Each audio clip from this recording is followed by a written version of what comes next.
அனைவருக்கும் வணக்கம். HDA அதாவது ஹியூமன் டெவலப்மெண்ட் இண்டெக்ஸ் மனிதவள மேம்பாட்டு குறியீடு.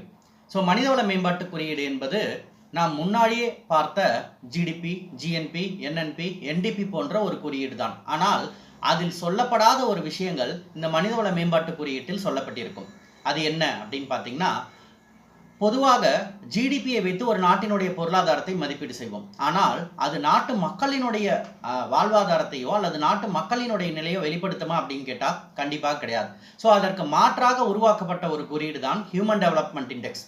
இது முழுக்க முழுக்க நாட்டு மக்களினுடைய கல்வி நிலை, அவர்களுடைய வருமானம் அண்ட் அவர்களுடைய சுகாதாரம். இந்த 3 குறியீடுகளை அடிப்படையாக கொண்டுதான் இந்த மனிதவள மேம்பாட்டு குறியீடு என்பது 1990ஆவது ஆண்டு முதல் நமக்கு நடைமுறைப்படுத்தப்பட்டு வருகிறது.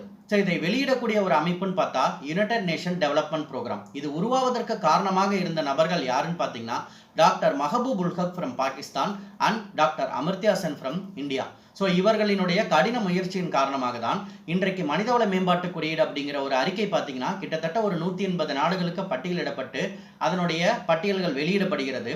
இதில் இந்தியாவினுடைய நிலை அல்லது தரம் அப்படிங்கிறது பார்த்தீங்கன்னா 129, 130, 131 என்று வருடத்திற்கு ஒரு முறை இதனுடைய அறிக்கையின்படி அந்த மாறுதல்கள் தொடர்ந்து கொண்டே இருக்கிறது. அப்போ இதில் முதல் நாடு HDI மனிதவள மேம்பாட்டு குறியீடுன்னு பார்த்தீங்கன்னா நார்வே தொடர்ந்து முதலிடத்தை வகித்து கொண்டு வருகிறது.